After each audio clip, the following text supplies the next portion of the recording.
Today I'm joined by Kevin Withane, who hosts his own podcast looking at the human side of business. Paul Whittleston, who is an operations and business executive. Kerry McGowan, who runs the HR specialist and is a HR director in the UK. And Biraj Nakarja, who's a senior leader and who looks at business relationships and people.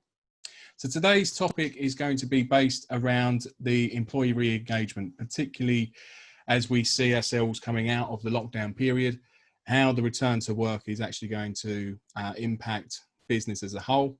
And we'll be looking at areas such as the role of leadership, employee well-being, how new working approaches are coming to the fore, and how disruption within the marketplace is going to help with that re-engagement and reigniting of the marketplace. What do you see as the biggest challenges that businesses are going to find with the return to work, particularly from an employee perspective? I think there's actually there's a lot to consider, I think, with regards to how the business was doing things originally. And so, you know, we take things like employee engagement as a really good example. Essentially, we're, you know, the topic of this conversation today is around re-engagement post this lockdown period. And so I think there's actually a lot that a company needs to look at internally first to say, okay, you know, what was our level of engagement originally? Because some companies are absolutely nailing it when it comes to employee engagement. And I think if you've got high engagement initially, then this lockdown period probably hasn't been that difficult for many organizations because they are naturally carrying that engagement through. They've already got the right processes, they've already got the right forums and the connections to be able to sustain that engagement. I think where it's going to be difficult is maybe organizations that maybe didn't have such a strong engagement initially. I think this lockdown period has essentially meant that they've probably further lost that. And so now the key thing is, how are they going to re-engage that? And I think there's, you know, it's a real job for senior leaders within organizations now to really think about how have they connected with their employees during the lockdown period and what was working and maybe what didn't work so well. But more so now, you know, what do they need to do consciously to really sort of boost that engagement side of things as people now are naturally going back into the workplace? Yeah. That's some great points there. I mean, Kerry, from your perspective, from the HR side of things, that point that Biraj made there about some companies will have already had some great engagement, others not so. What's your feeling from working with your clients and from your engagements? I think that you cannot blanket every organisation in the same way. And I also think it's different within organisations. So I've seen some examples of really good engagement with managers, but that's not been true across the whole organisation. So sometimes it's left down to the individual manager's skill to manage that engagement. And I've seen some really good examples and some not so good examples. I think there's also differences between different size businesses and organisations. So again, if you've got good leadership from the top and they're not only talking the talk but walking the walk, then you'll find that other managers in the organisation will take the lead. But it is a real mixture across size of organisation, across the level of skill of managers to have that engagement with their employees and also with other people within the business. So I think it's very difficult to say that everything is very similar in one organisation or in another. So I'm not sure whether that helps in some ways, because when you're trying to come up with solutions, one size won't fit all. Does that make sense? I hope, you know. Yeah. It does, absolutely. Kevin, yeah, you come in now? Or? Yeah, I think so. You know, every organisation is different. They have different cultures and different values. And I think that needs to play into it. Now, when we were talking about, you know, some companies had prior to lockdown, great engagement, and then others haven't. But, you know, there's so many statistics out there now that say engagements are generally an all-time low globally. So I think the lockdown, you know, will have provided some opportunity opportunities of rethinking, given some, it could also have a detrimental effect on employees being away from and less engaged. And it could also have the flip side again of, I'm away, but I have more energy. I personally, being away from me, I feel I have time again. I don't know where it came from. I'm working, I feel like I'm working long hours. I mean, I also think, my day Kevin, starts earlier and finishes later. I have this. Yeah. I would disagree a little bit Sorry. in that. No, sorry, we cut out a little bit there. But I would disagree a little bit in that some countries are better at engagement than others, and some have better productivity. And some of the Scandinavian countries in particular are very good at working less hours, but being more productive. Yeah. Certainly in the UK, there's a long hours culture and low productivity as a general theme. But obviously that's, you know, that's just a general theme.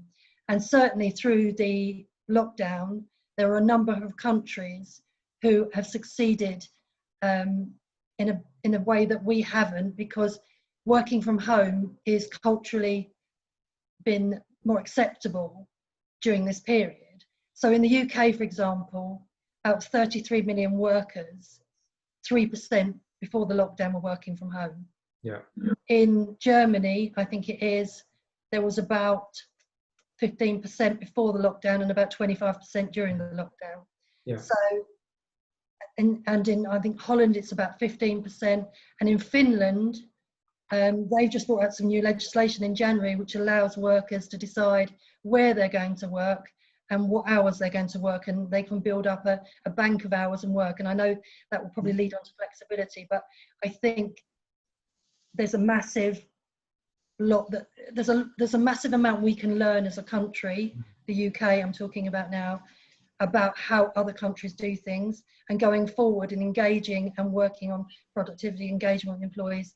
I think we should be looking at what some of the other countries around the world, particularly the Scandinavian countries, are doing. Yeah, I think you've got a very good point there, Kerry, in that the engagement piece, I think, is going to be heavily influenced by you mentioned flexibility there. I think, you know, this pandemic and this lockdown has essentially rewired everyone's habits.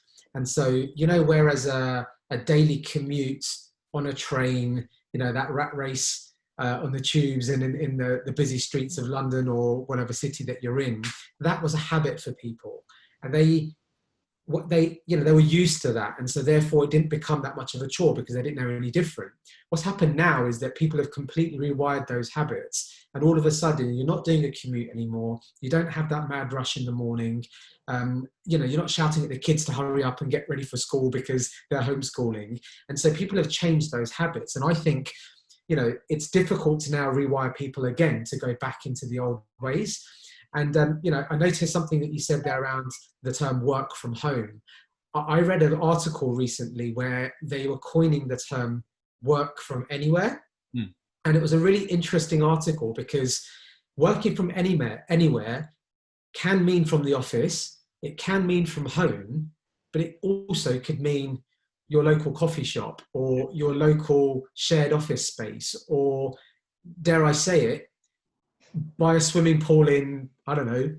Well, I'm hoping for the camper. Barcelona or a camp, yeah, even a camper van, right? But I think the point is that we have all proven that we can all continue to be highly productive through technology sitting in our homes. You can also be highly productive sat in a coffee shop down the road. So picking up Biraj's point, I think working from anywhere is a wider term, and that's probably a good one. And I think we're picking up a little bit more from European culture where we can do that. Yeah. One of the things that, as I've picked up a word that keeps reoccurring in countries where they do it more often, is trust. Yeah. And one of the things that I come across working with businesses that I work with and our team works with is, if people are working from home or anywhere, whichever term we choose to use, yeah, is what are they doing with their time? And my point to them is, does it matter as long as they're delivering what you need them to deliver? Absolutely. Yeah. I think this kind of, sorry, Kerry, was you going to say something else there? I was just going to say it. So we need a mind shift, I think, in terms of how we look at this as a country going forward. I mean, from my perspective, having worked for, obviously, Biraj, we used to work together for a consultancy. There was a big shift towards more kind of output-based pricing models and commercial agreements and stuff like that. So, you know, I think these things do go hand in hand. If you're looking at output-based products, services, whatever, then you do then get that element of trust coming, because it doesn't actually matter if it took you 2 concurrent hours or it was 2 hours over the space of 8 hours. You're only going to be paid for the actual outputs you're done and stuff like that. So I completely buy into that whole kind of trust side of things, and I think the commercial side of things has been changing for a number of years, and will open up potentially more kind of complementary areas to this. I want to bring in Paul here. Obviously, Paul, you're running operations in the US. How have you approached the engagement of employees in your area? Are you feeling the comments that are coming through from the others on this call, those coming through there, or do you think the engagement's quite high? I think we need to differentiate the type of employees as well. When we're talking at the moment, we're frequently talking about salaried employees or office-based employees.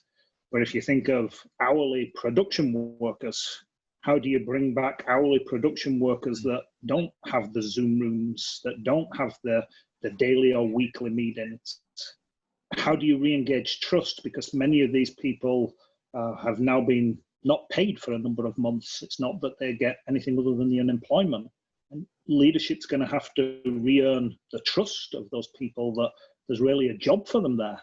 Otherwise, they'll go find other jobs. I was talking to someone the other day who said, look, I don't know whether my job's going to be there, so I'm going to go drive a forklift truck for Amazon, because I know there's going to be a job at Amazon. And we're competing for that talent. So I think at the shop floor, there's going to have to be a regaining of the trust. There's going to have to be a lot of open explanations, a lot of open dialogue about what business is looking like.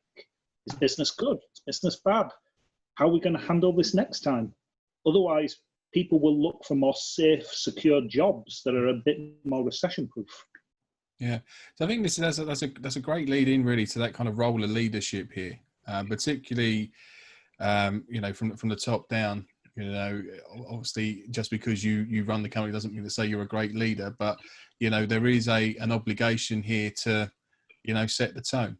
So is there any comments around that, about what business owners or business leaders can actually do to actually start to build that trust from the ground up? Yeah, I think if I can jump in on that, I think some of it has to do with what you need to do going forward, maybe impacted by what you did going into this crisis. There's so many different examples of what different companies did, and there was huge where we're just putting everybody on furlough and let's see what happens. Then there are others who took a more thoughtful approach of, we think we can keep a lot of people on, and we believe, there are other ways of working, and it may not work, so like as Paul was saying, that you could be in a situation where, you're a manufacturing or industrials business where you've got shop floor workers. When they go home, they don't work.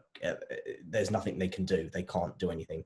Whereas like the management people and other office or back office type of staff will then be able to do that at home. Companies should, soon as you start bringing people back into an office setting, but actually, even if you're just taking them back off furlough, but they're still going to be working remotely, I think you need to ask deep questions of those employees, essentially doing an engagement survey, but more of a deeper dive to understand the impact that COVID had on those employees while they were furloughed or they were working from home. when you do engagement surveys, to an extent, you sort of can cut and paste the type of responses you want by the type of questions you ask. And, you know, as a sense in management, you know, you can't have this all perfect report. So you'll pick out areas that you want to focus on, and that's the sort of survey. But then you don't really get a true feeling or understanding of what your employees are telling you, because you've essentially chosen soft questions. Yeah. I think this is the best time to ask those deep searching questions, because it will give you an understanding of who's going to stick around. What is the trust factor in your organization right now? And if there's an issue, even ask, how can that be changed? What can be done in this new environment? Because it may be that you are thinking, this works. I'm getting productivity. People are doing all right. Well-being seems to be good. But there is that slightly low engagement. They're looking for the next opportunity to go somewhere else. So hey, what do we do? Kevin, just building. Why would you do a survey versus having, you know, face-to-face little town hall sessions, you know, have people go to the department, have some leaders actually go talk to people in an open way, you know, then they can actually hear some of those comments, you know, in a trusting environment, rather than an anonymous survey that you don't get the feel for really the beat of what's happening that way. Yeah, I think that's a fair point, Paul. I think you could do it, well, either face-to-face or the Zoom type setting. I think, though, for companies that have genuinely low engagement, low trust, that's a hard thing to do, to speak up to somebody, to go and say to them, yeah, I'm not feeling that comfortable, or and particularly in an open group, to say, yeah, I found this really tough. That's hard. You know, like the wellness and mental health side of it, the impact, I can't imagine what it's been for some people, particularly those who have been furloughed or made or have been unemployed and really just taking unemployment benefits. It must have been very hard. And, you know, speaking for some people about people I've heard of in the US, you know, they were on furlough, but they didn't get any money. They hadn't received for like 6 or 8 weeks any of the unemployment. And, you know, in a country where saving rates are extremely low, that how the worry, the mental stress of putting food on the table, but then will those people go and say something in a group of people? I don't know. I think that's it. I think that the method of assessing the level of engagement in an organization actually depends a little bit on where you sense you are.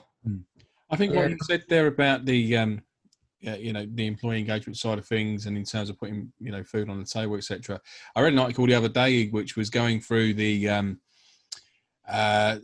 don't fall into the trap of just throwing money at it, you know, incentivizing employees just in the traditional ways of bonuses and pay rises. You know, at the moment there is the fear factor of, great, so you're going to give me an extra 5k now, but if you're going to make me redundant in 6 months, this type of thing. It's that whole kind of mental shift in terms of that. So, you know, is there any kind of thoughts around, you know, how to engage and incentivize staff outside of the more, you know, the traditional methods of just putting more money on the table? Yeah, I think reward is going to change as a result of all of this. And the reason I say that is because I think people have started to appreciate so much more that additional time that they're getting with their family, the reduction in their daily commutes, the extra space that they may get to maybe do some personal development, you know, a whole host of things. And I think that, you know, certainly from my perspective,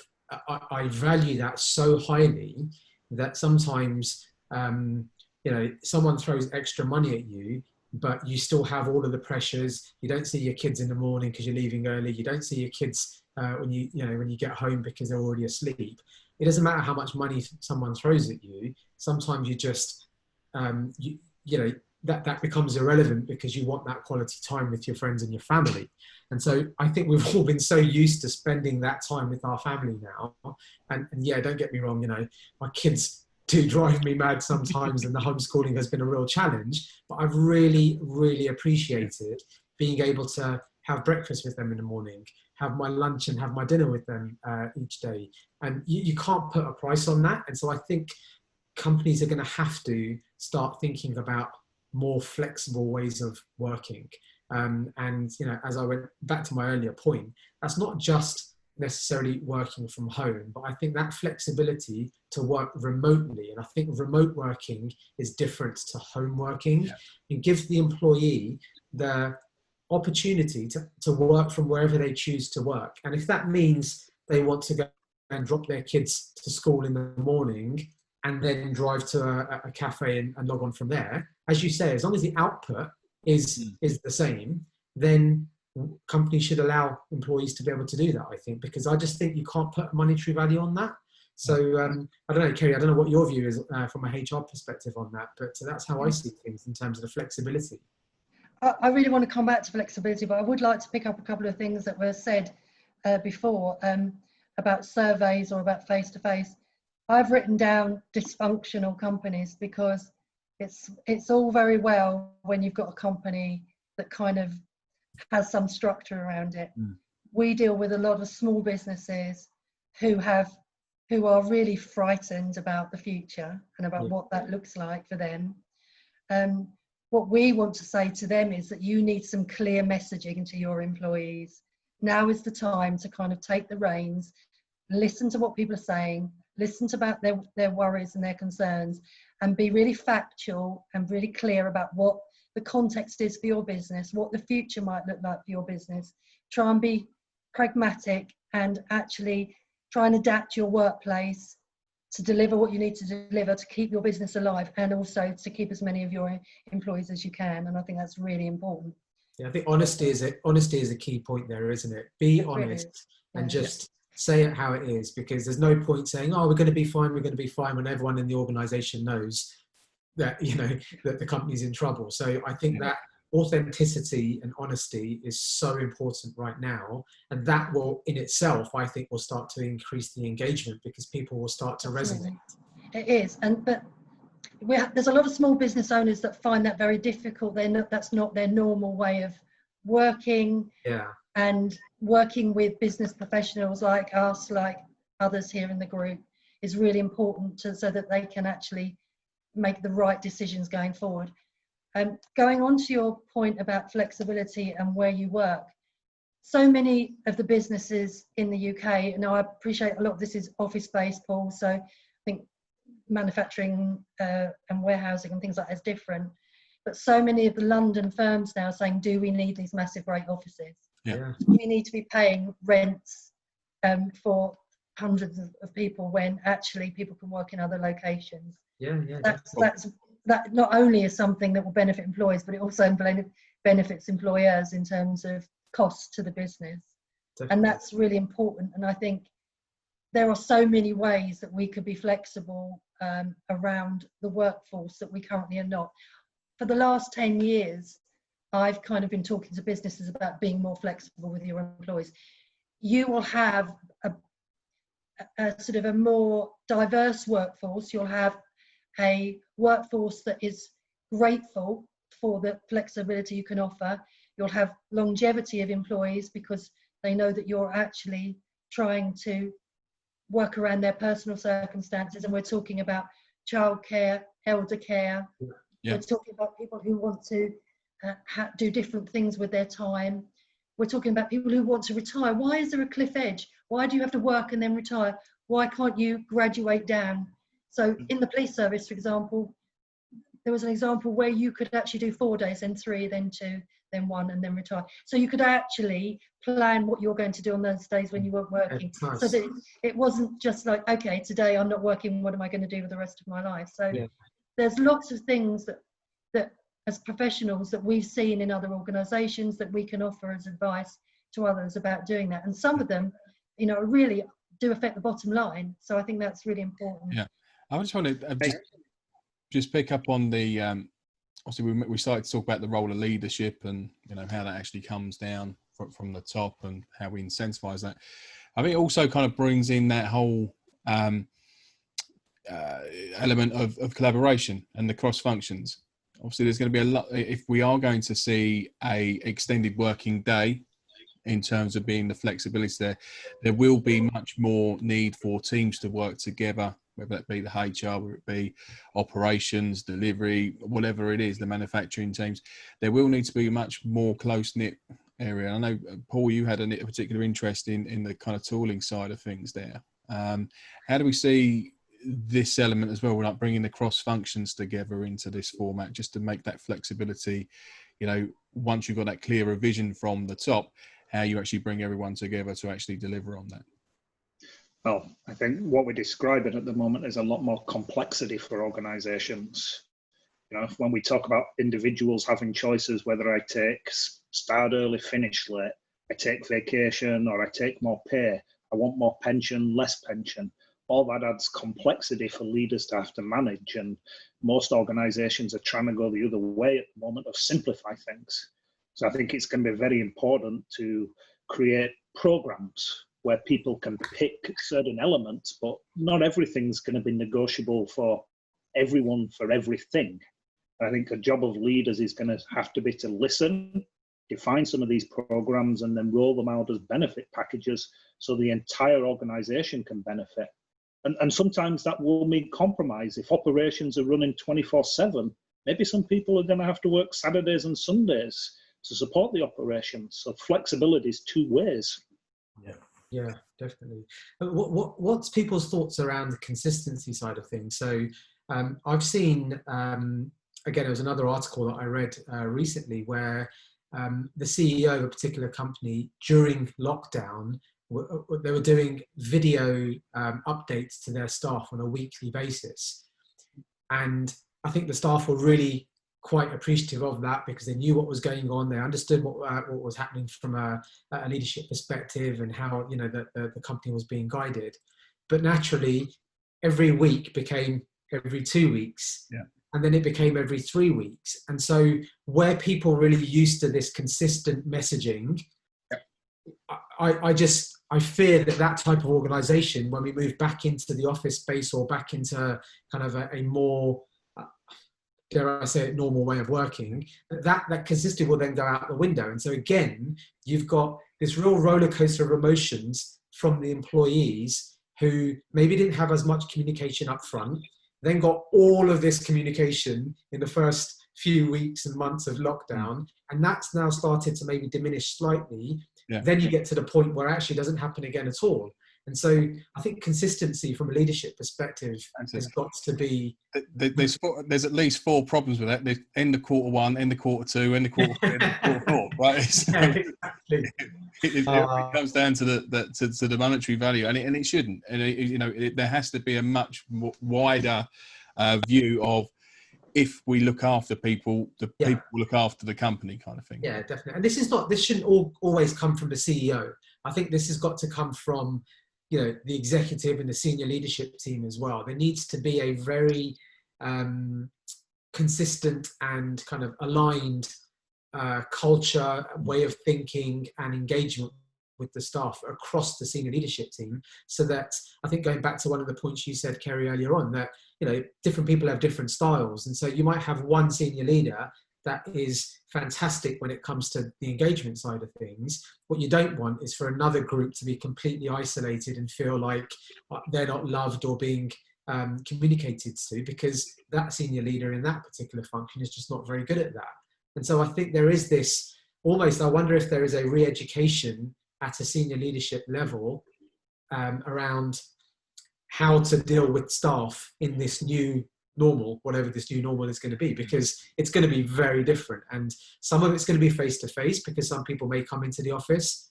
Some of it's going to be virtual because some people may not come in. And so again, the styles are going to be very different there. Face-to-face conversation, I think, like you're saying, Paul, is you can get that emotion, and you can get that kind of, you can feel the words that people are saying. But then at the end of a Zoom, sometimes it's very difficult to do that. And so people's leadership styles are going to have to change now. We talked earlier about the word trust, and I think there's a part of trust and communication that comes out here, to acknowledge where you are in the business cycle. Maybe your business is still in crisis mode, and you're fighting to survive. Maybe you're well on your way through recovery and things are looking positive, but you're not quite there. You're running 1 or 2 shifts. There's some companies that are booming, that are making very good profits from this world that we've now moved into and what the world is, and they need to be more positive. I think leaders have to acknowledge where they are in that cycle. And if you're in crisis mode, there's going to be a lot more executives, senior management in the detail. You have to manage the detail. But if you're not, you need to say, hey, look, we've got through this point. This is where we are in our recovery. And therefore, my role as whatever is now to focus more on the strategy, focus more on the new products. And that's what I'm going to do as a senior leader, so people are aware of that and understand it. I think that's important. I mean, I think that is important. I think we've also got the issue about the workforce, some of them very frightened coming back to work. On the shop floor, I mean, in Anglesey, it's pretty much shut down in the UK because there's a large food plant where there's lots of people who've now got COVID, and that's because they're all too close to one another on a line of workers. And other shop floors are struggling with that as well, whether it's retail, whether it's places where not only workers, but sometimes customers as well are in close proximity. So there's a lot of fear. We're getting a lot of clients saying, I've got individuals who don't want to come back to work, who are too frightened to come back to work, and we're having to work through that and building that trust again with those employees to explain what's been happening, what the business is doing to put things in place to protect employees, and to make sure that going forward there's some sort of mechanism for people to feel that they can raise issues if things are not right within the workplace. So it's really important, the leadership, absolutely. It's really important that those leaders and those senior people are showing the direction, particularly in 2020, because you talk about plans, but most of them went out the window in quarter one. So if they had robust disaster recovery plans where people had thought through what things could impact my business and what would I do if these situations occur, and I think what we found is those disaster recovery plans maybe weren't as robust as people thought. You know, I used to fill in disaster recovery plans. How much time do you take to go through every single question, a worksheet after worksheet after worksheet? Now you look and go, boy, if I'd have spent more time on that, I'd have already defined what to have done. I'd have already tested it, stressed it, and seen. So different learnings maybe for different sized businesses. And that maybe is an opportunity for new people to get jobs in certain area on disaster recovery planning and assessments.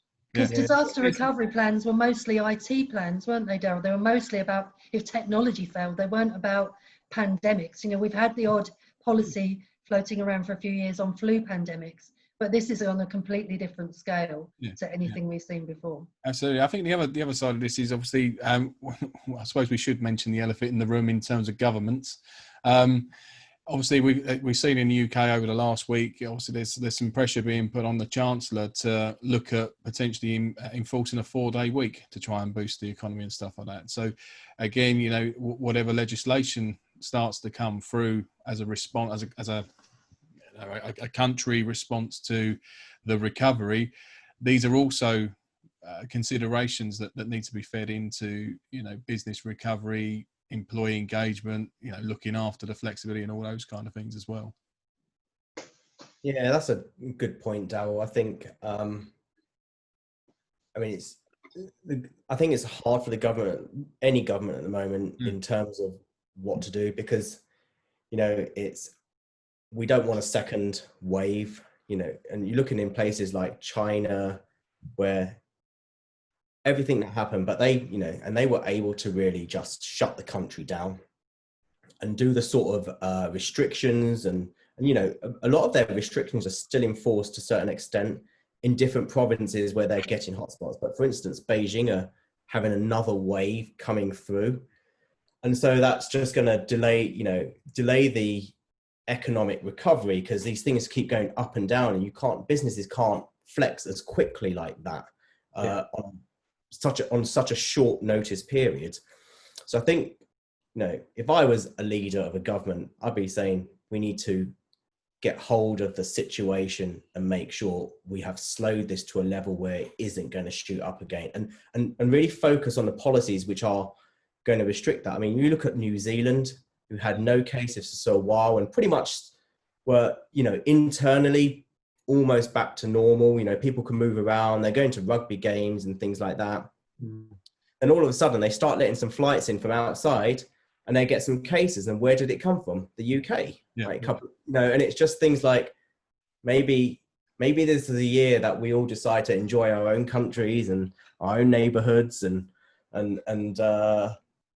actually just be blessed with that than the need to travel around the world, and maybe governments have to be the ones to say, yeah, we know we're affecting your personal freedoms, but I don't think it's going to happen, Kevin. I think it's it's pie in the sky, I'm afraid. I With know all these corridors that are being now put through, they're saying Portugal now at the moment because there's an outbreak in Lisbon, there's another outbreak in Germany come through. Yeah. I think there's too much commercial pressure to get these flights back up and running, and I think it'd be great if we said you stay in your own country for the rest of the year and have holidays, but it isn't gonna happen. I know it isn't, but I think the point being that, you know, the governments really need to focus on what measures then do we need to have to completely, or to at least minimize as much as possible a risk of another bigger outbreak happening. Before then they focus on, well, let's just start opening up, but let's go for a 4-day week because we need to throw that stimulus in to the economy, which is important as well. And I fully get that. But, you know, when we're thinking about the people going back to work, and then are they going to go back to work, do these 4-day weeks, but then all of a sudden there's an outbreak again and it's, well, sorry, you're on furlough, but this time we don't have enough money in a kitty anymore, you know, because where does this money come from? It isn't an endless pot. It's going to be paid back over generations. But is that a government thing, or is that just individuals and common sense, right? I was watching the news yesterday, and like the beaches on Brighton Beach, it was like, there's no way in the world that there was any social distancing going on there. Yeah. Bournemouth today was a nightmare. Yeah, and you just think, you know, that's just common sense, right? I mean, we're just asking for trouble there. And you're right, like there's so many organisations that have drastically and dramatically been impacted by this, that those kind of acts and that way of thinking, it's just going to it's going to be the end for some organizations, because another outbreak, which means that, you know, I can't pay my staff anymore, will be the end of that organization. And so I think, you know, Kerry, you're right. I don't think that aviation is going to just halt. But to Kevin's point, if individuals made the decision not to travel, then that's as good as the government saying, no more flights. This is about, some of this is kind of politics with a small p, I guess. Yeah. It's about, do we say the state has to look after us, or do we say we have to take responsibility for our own actions? Yeah, definitely. There's leadership actions that feed into that as well. This topic started with a discussion about the worker safety in meat processing plants. So how, as leaders, do you assess to make sure the work environment is as safe as possible? You're never going to reduce all risks. No. You can put certain actions in place. You can stagger start times, like someone suggested, stagger finish times. Yeah. Do away with canteens serving communal meals. Only people get boxes, and change your rules to allow people to take their lunch from 10:30 till 2. Eat outside, eat in their office. You can look at workstations. Yes, meat processing does have people together, but do they need to be every 1 foot, 2 foot, 3 foot, 6 feet? You can adjust. There's a cost to that, but people can do it. And it's really leadership enabling that and wanting to support to do that. And absolutely it is leadership, because the problem is that as much as all of those things that you've said, Paul, are absolutely spot on in terms of what you need to look at, if nobody is actually making sure that happens. I mean, if you stood outside of an IKEA store 2 meters apart, sort of, 300 people, as soon as you got in, it was bedlam inside. So it's great to have all these measures, but somebody's got to be making sure that they actually happen, and that the safety measures are kept and people are following them. otherwise it does tend to fall into chaos after a while. But it does happen. I could give you an example, maybe not always the best. Kroger, the supermarket here in North America, you know, they've got people on the door now, greeters, that regulate how many people come in, and they look around those first areas and say, okay, enough people have moved out of that first area. They're trying to control it. There's people walking around. So if you're loitering in an area, they're coming out, are you okay? Do you need anything? We need you to keep moving. And that's a great example of businesses pivoting. They've taken people from contract houses that used to work for the OEMs that don't have business and found jobs in an area that is growing. Great example of leadership working together to find a solution. Yeah. We're not going to solve the society's ills if people want to get together as 5 people on a beach.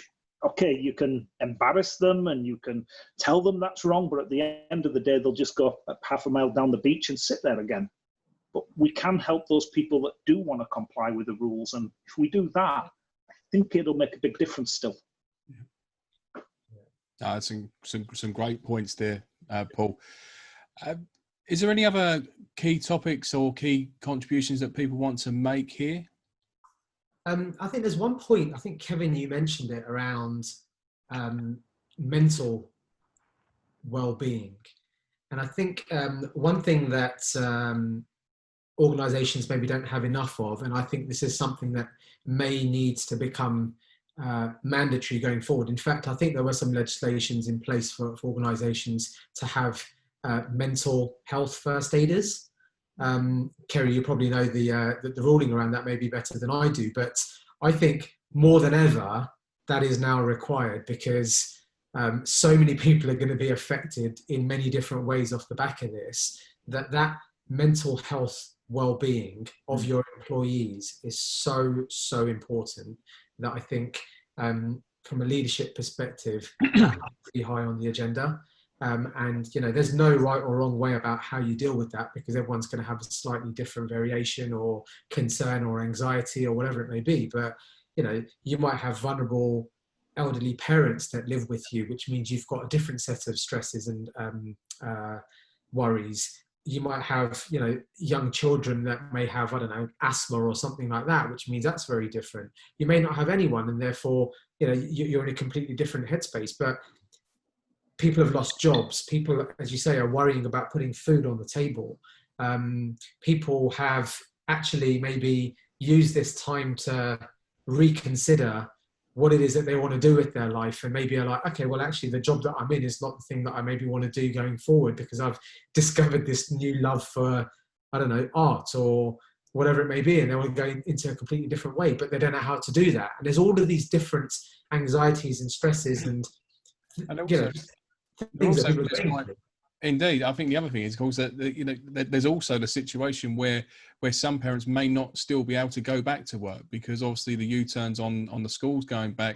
Yeah, absolutely. Childcare is not in place. Therefore, there's going to be some very difficult decisions for families to make about who is actually going to be the breadwinner and go back to work, and who's going to, you know, extend furlough or take a redundancy or whatever it is. That's going to have an even, potentially even bigger impact, because not only have you then got to deal with not being able to go back to your livelihood, you've then got to, you know, put on the brave face in order to keep the kids entertained and make sure that their education not suffering as well.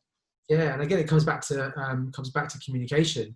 I was picking my son up from school today, and I bumped into one of the parents who has been furloughed, and I was like, "Oh, how, you know, what's the situation now?" And he goes, "I genuinely, I don't know.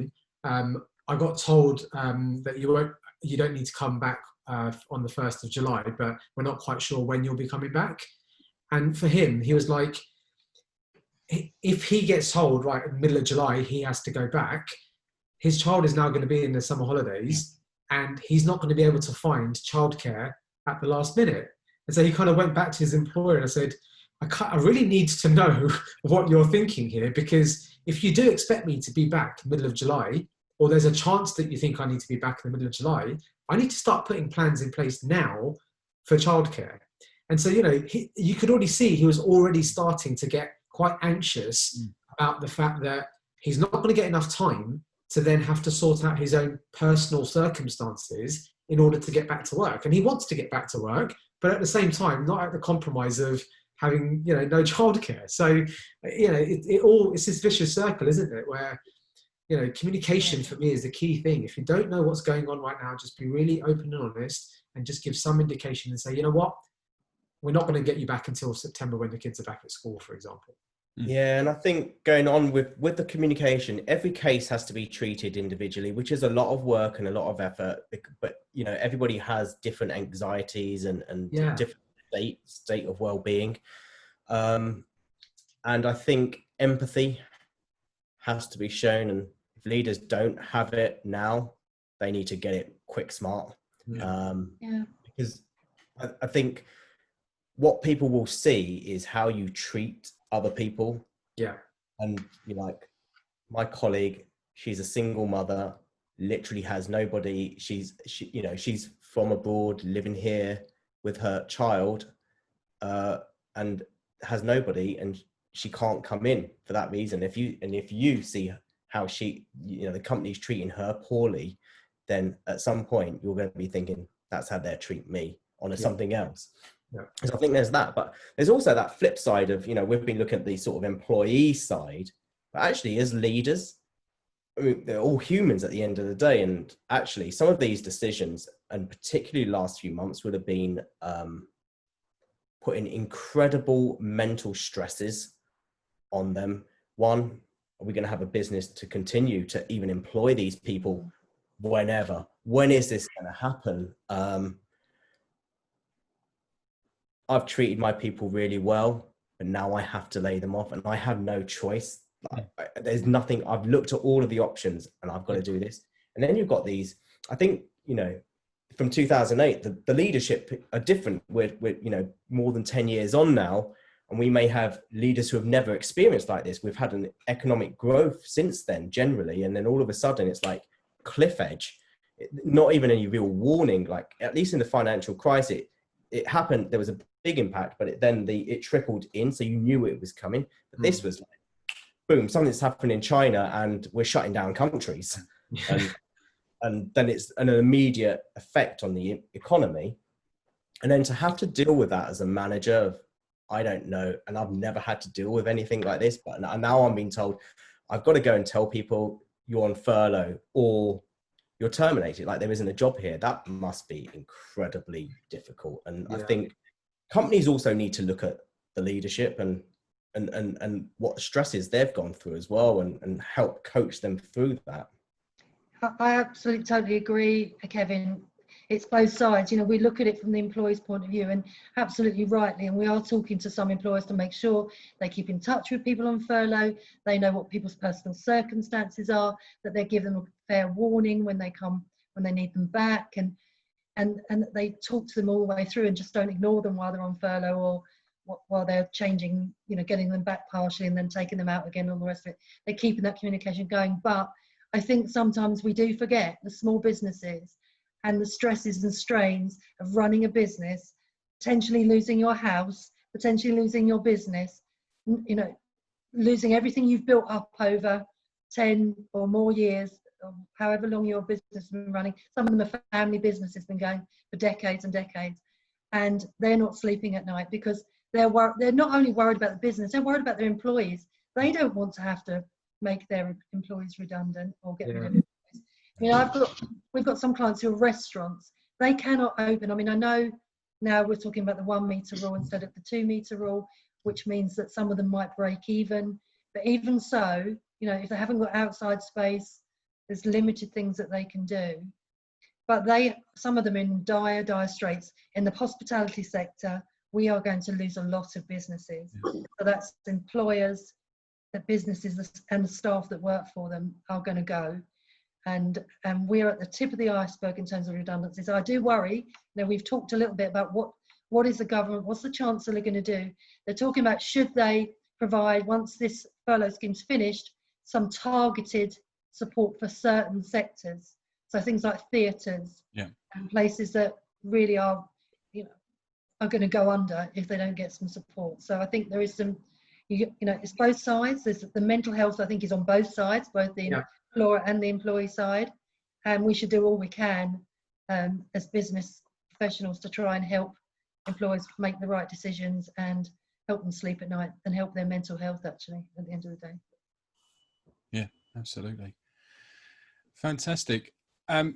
Just like to do a quick round the table for any last comments before we close this discussion. Biraj, you want to go ahead, Paul? Sure. My final comments, the bit that Kevin talked about around mental health, and it's a stigmatized topic. It's one that doesn't come naturally to people to talk about. You know, I'm from the north part of England. Naturally, when anyone asks me how you doing, my response is, "Oh yeah, I'm okay." You know, whether it's a good day, bad day, terrible day, yeah, I'm okay. It's my default way of dealing with it.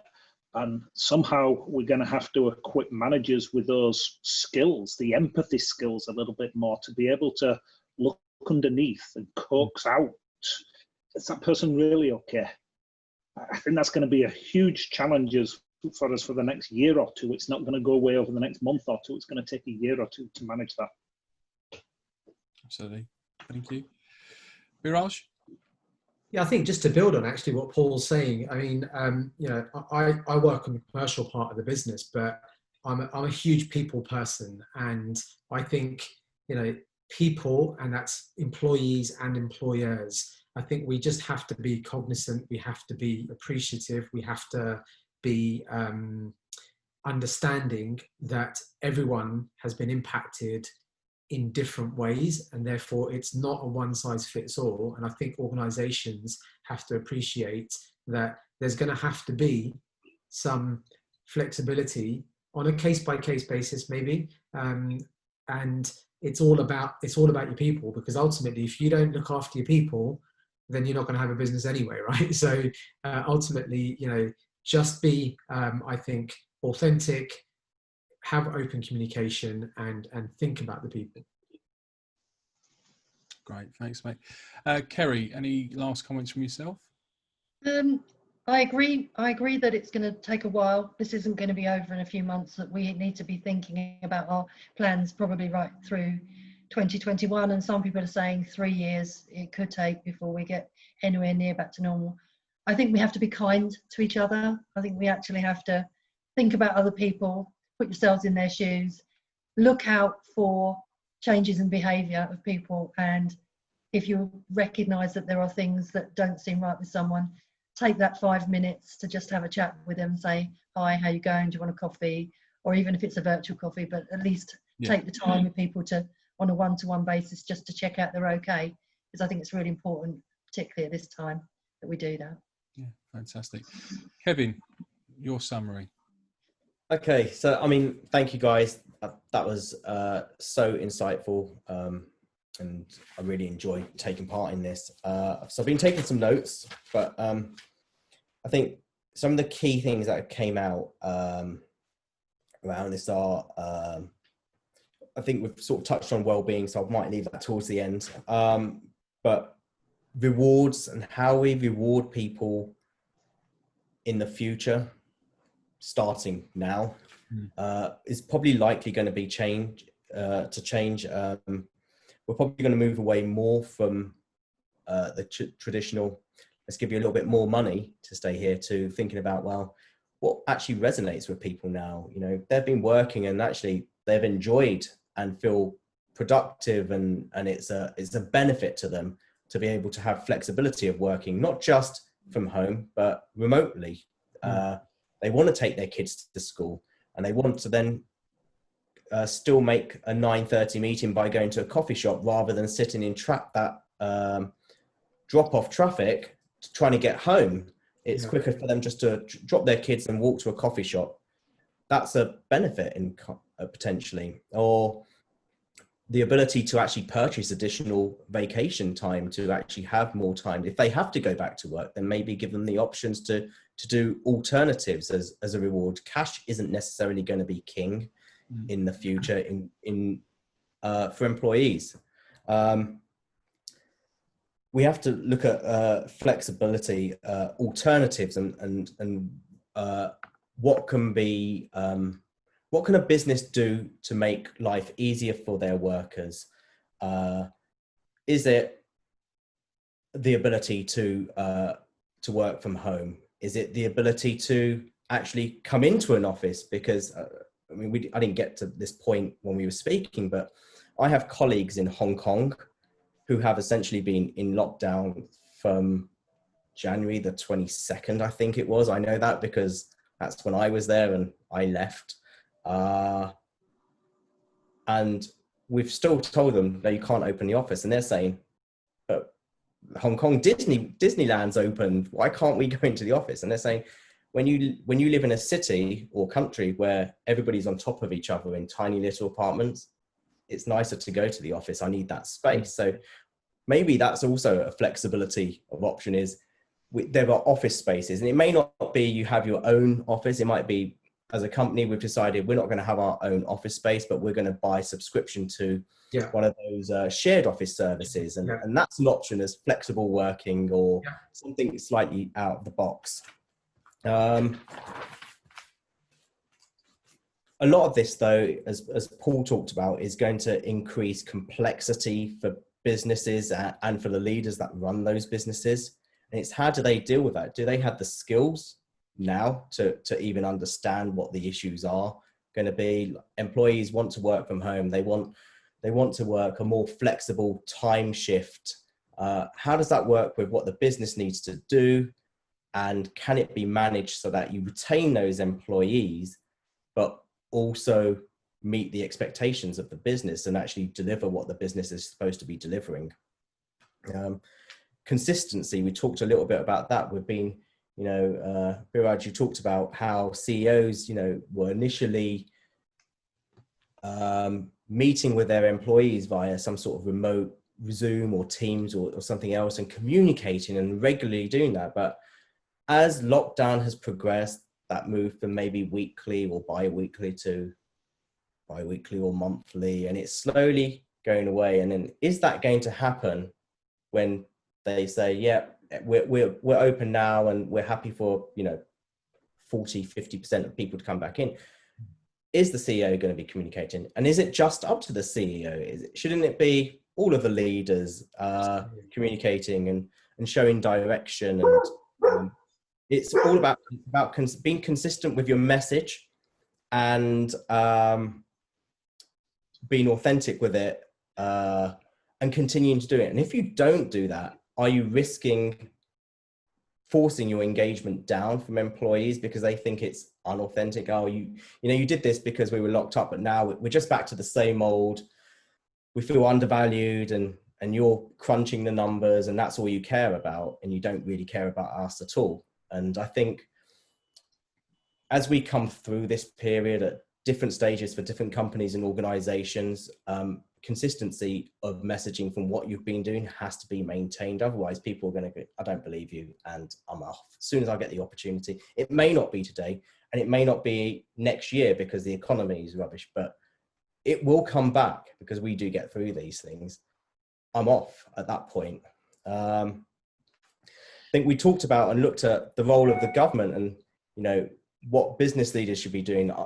It's everybody wants to get back to work. We want to get the economy running, but is it always the right thing? And as individuals, do we have a role to play in that? Because yes, everything could be opened up, but we could just go, well, we're not taking those flights to go on our holidays to Spain or Italy or wherever we want to go. We're actually going to we want the economy to come back strong, but we want it to be with all the people as well. And so we're going to make those choices. And I think then we sort of towards the end, we ended up talking about mental wellness, which is, I think, one of the biggest issues coming out of this, because it impacted everybody in different ways. And, personally for me, this has actually been, in my little bubble, one of the most transformative periods of my life. And from a well-being perspective, actually, I think it's really helped me. For other people, it's going to be completely the polar opposite, and it's going to still continue, and we don't know how long this is going to last. And I think as leaders, we have to treat everybody as humans, as people, and be empathetic to their needs. it's not that people generally don't want to work, it's that there are circumstances affecting them. We need to try and understand, and that's hard to talk about necessarily. So we need to try and make avenues available and encourage employees to talk, whether it's to the leader or to some outside service or to other colleagues, or finding resources to help employees. I think businesses have a moral obligation to take that on, but we shouldn't forget it's a flip side. You know, we talk about the focus on the employees and the engagement of them, but actually, you know, there are so many business owners, small business owners, who have been worried about their business closing down, but also they don't want to have to terminate the employment relationship with their employees. They want to have jobs for those employees, and it's the stresses that puts on leaders who, you know, their life's work is going to go, and it's what do they do, and that's an incredible stress. And so I think, you know, we have to be cognizant of the fact, and it works two ways. We're all humans, and I think we have to treat each other with kindness, and that comes from the employee side as well, of trying to give some understanding of what maybe the person who's talking to you and maybe giving you some bad news, what they might be going through as well, because it's never easy to do something like that at the best of times. Yeah. So I think that's probably my summary, and it's been a real pleasure engaging in this conversation. Yeah, absolutely.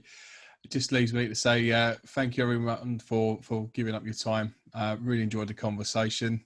Good luck with your endeavours, and no doubt we will speak to each other very soon. Take care. Cheers. Thank you.